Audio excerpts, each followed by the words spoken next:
Acting Vice-Chancellor, Deputy Vice-Chancellor, members of Senate, distinguished guests, members of staff, graduates, and their guests. It is an honour to be giving this address today, although it does seem rather odd to reward 3 years of hard work with a task involving the frightening combination of introspection and public speaking, neither of which I am particularly fond of.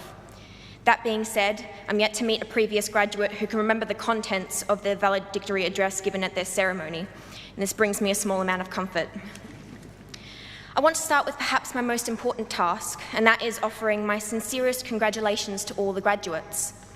Whether you're finishing a bachelor's or a master's or a PhD, it is a remarkable achievement and one that you should be truly proud of. So congratulations. And whether you're moving into the workforce or returning for further study, which is probably most of us considering the current job market, I wish you all the best of luck. Now, in preparation for this speech, and also to procrastinate writing it, I watched a rather astounding number of graduation addresses from which I learned that there is an accepted format I felt I should adhere to. One of the cornerstones of the valedictory address is reflecting on the university experience, often with a playful anecdote that serves as a metaphor for lessons learned. And try as I might, I could come up with no such anecdotes. My attempts to wax nostalgic about my 3 years of undergrad yielded only memories of complaining about group assignments and the collective panic outside exam venues at the realization that everyone in the unit was woefully unprepared. That being said, I wholeheartedly believe that I've learned a lot in my time here.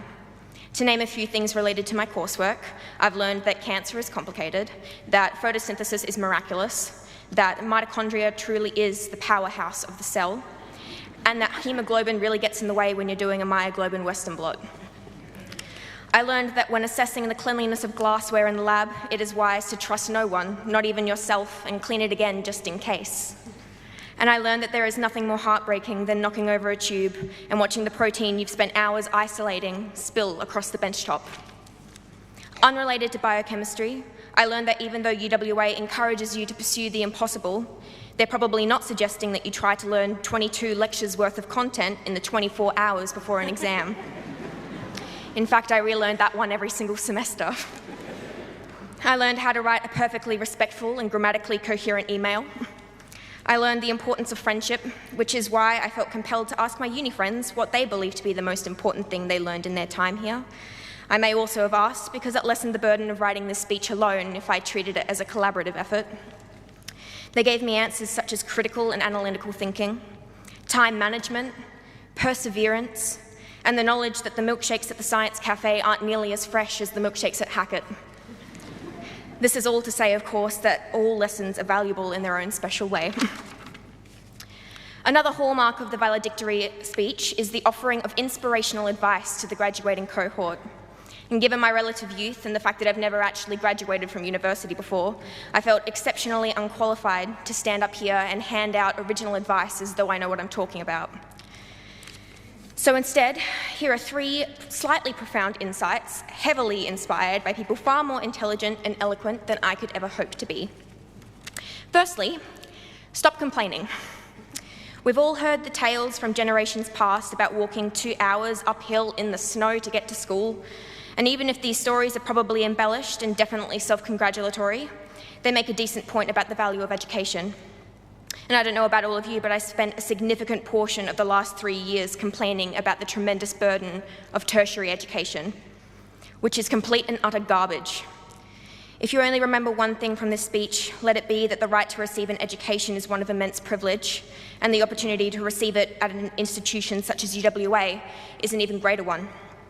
And I know how, from first-hand experience, just how hard it is to maintain this perspective in the face of group assignments and exams and very high-stakes speeches. But education is not a burden, and it should not hold you back.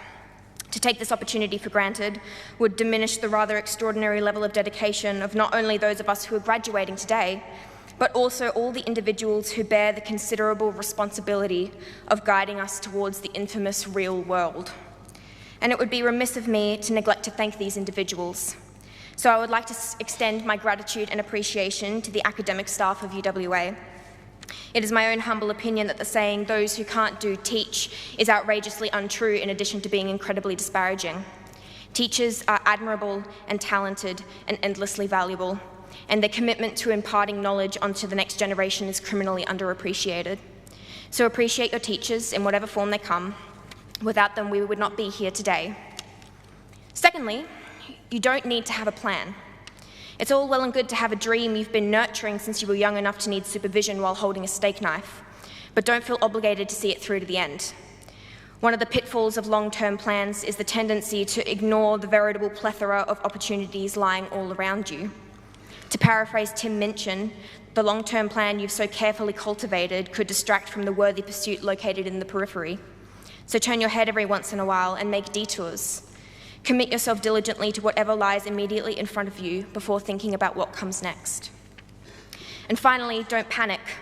I said earlier that education is not a burden, and it shouldn't be.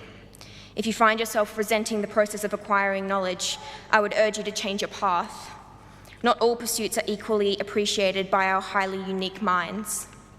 Take all the time you need to find the thing that makes your heart soar and your frontal lobe tingle. You have a good couple of decades to fill, depending on your lifestyle choices, so open any and all doors that you come across. And if none of the doors open to reveal something that interests you, don't despair. Just very calmly kick open a window. Thank you and good luck.